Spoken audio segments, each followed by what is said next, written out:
Hello Dub Nation, it's always a thrill to connect with you, especially as we're about to reveal the latest news that could shape the fate of our beloved Golden State Warriors. But before we dive into this whirlwind of information, let me make a friendly request. Show us some love by clicking the like button to strengthen our bond, and hey, if you are not subscribed yet, join our channel for a thrilling and emotional journey. Don't forget to turn on notifications to stay ahead of the game.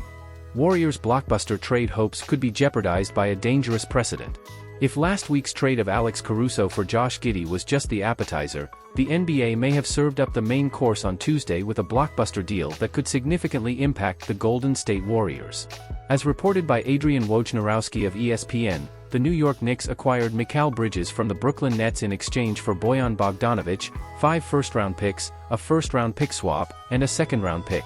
This high-stakes acquisition by the Knicks could have far-reaching effects on the Golden State Warriors' off-season plans. The Knicks clearly desired to unite Bridges with his former Villanova teammates Jalen Brunson and Josh Hart, as well as ex-Warrior Dante DiVincenzo. The sheer volume of future assets given up indicates New York's ambition to become a dominant force in the Eastern Conference for years to come. Despite never being an All-Star and only once averaging 20 points per game in a season, Bridges commanded an enormous haul. This raises the question, what does this mean for other teams aiming to trade for a star, potentially one with an even more decorated career? The Warriors are known to be leveraging Chris Paul's contract in hopes of securing a major upgrade. However, this task might have just become significantly more challenging. The hefty price paid by the Knicks for Bridges sets a dangerous precedent, suggesting a seller's market where teams may have to part with far more assets than initially anticipated.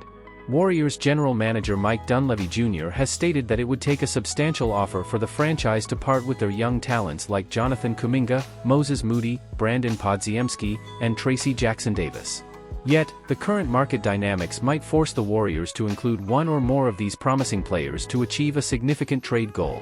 On the bright side, NBA insider Mark Stein previously mentioned New York alongside Golden State as potential trade destinations for Paul George.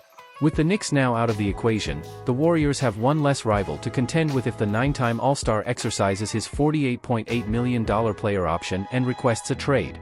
Analyst misses the mark, suggesting Warriors should sacrifice rising star for two-way wing. After a standout performance in the second half of the season, Jonathan Kuminga has solidified his place as a key component of both the short-term and long-term plans for the Golden State Warriors. Despite this, Kuminga, being the franchise's most valuable young asset, remains a focal point in trade speculations this offseason. According to Michael Scotto of Hoops Hype, Kuminga would only be traded as part of a package for an All-NBA level player. Would the Golden State Warriors include Jonathan Kuminga in a trade for LA Clippers star Paul George? Paul George is the big name currently linked to the Warriors, but is the 34-year-old truly worth trading Kuminga for? NBA analyst Bill Simmons thinks so. In a recent episode of his podcast, Simmons suggested trading the 21-year-old forward for George. There are two potential Clipper trades they could make for Paul George. One is they could combine Chris Paul, whose contract the Clippers would have to guarantee next year, with Kuminga, and, with Gary Payton too, for Paul George. Bill Simmons. Doric Sam of Bleacher Report also proposes the Warriors trade Kuminga, along with Chris Paul and Tracy Jackson-Davis, for George as part of 5 potential deals for the two-way wing outlined on Tuesday.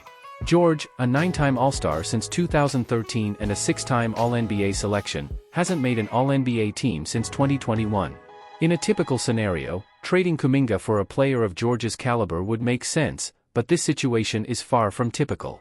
George can opt out and become an unrestricted free agent, giving him the chance to leave without the Clippers getting anything in return. Golden State needs to be ruthless in this situation, assertive yet fair, emphasizing that LA is in a tough spot. It helps that another team linked to a George trade, the New York Knicks, has exited the market by trading for Mikal Bridges from the Brooklyn Nets. It would be even better if George expressed a desire to be traded to the Warriors, though there's no indication of that happening at this time. The Warriors must be creative.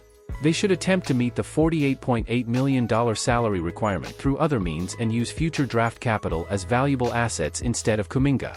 This is likely where a third team would need to get involved, one more interested in Golden State's future picks than LA, which aims to remain competitive in the Western Conference. Does pairing Stephen Curry with Paul George promise a lot in the West? Absolutely. But keeping Kuminga alongside that duo opens up the possibility of him blossoming into a true star, potentially giving the Warriors a formidable offensive trio. Combine this with Draymond Green's defensive prowess, and you could have a team capable of a deep playoff run. Klay Thompson, Paul George, and the brutal honesty of former Warriors GM Bob Myers amid trade buzz. Bob Myers remains skeptical. The Golden State Warriors have dominated the NBA for nearly a decade, winning 4 championships in 8 years between 2015 and 2022. However, the core that powered this success is aging and may finally be coming apart this offseason if Klay Thompson decides to sign with a new team in free agency. Former general manager Bob Myers expressed that even if Thompson returns and the Warriors trade for Paul George from the Los Angeles Clippers, it might not be enough to reach the NBA Finals. Myers, who served as the Warriors GM from 2012 to 2023 and largely assembled the teams that won 4 titles in the last decade, told ESPN's First Take that given the depth of the Western Conference, there's no guarantee that a team with Thompson, George, Stephen Curry, and Draymond Green could compete at the highest level. So you add Paul George to the Warriors and you say, okay, it's a very good team. But, you almost need Klay Thompson too, Myers said during a segment discussing whether Thompson or George would help the Warriors more. I think sometimes we're missing things and trying to oversimplify, by saying, oh, you add Paul George, you add Klay Thompson. It's still not enough, guys. You need to build a team to compete in what is a loaded West, Myers continued. What's different about the West is the depth of the West. You could be a very good team in the West and be the 9th seed. We recently talked about Houston. Houston is trying to make the playoffs. We talked about Phoenix, we talked about the Clippers still wanting to be good, we talked about the Lakers still with LeBron James and Anthony Davis, added the former Warriors GM. It's a deep conference, so to get through it all you need depth, and Klay and PG can give you a better chance. But at the same time, I don't think either solves all the problems of any team. Can the Warriors or Clippers compete in the Western Conference? Both the Golden State Warriors and the Los Angeles Clippers may see their respective cores change this offseason. For the Warriors, it depends on what 34-year-old Klay Thompson, an unrestricted free agent, decides to do. Thompson was notably frustrated at times during the last season as rookie Brandon Podziemski gained considerable minutes and started 28 games. For the Clippers, the focus is on 34-year-old Paul George, who could opt out of the final year of his contract and become an unrestricted free agent as well. George reportedly wants a 4-year extension, but it seems the Clippers may not be willing to offer beyond the next 3 years, the same duration of the extension for which they signed Kawhi Leonard in January.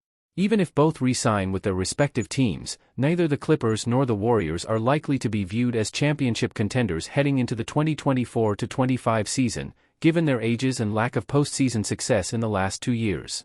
The Warriors missed the playoffs after losing in the play-in tournament last season, while the Clippers were eliminated in the first round for the second consecutive season after Leonard was sidelined for the final 3 games of their series against the Dallas Mavericks.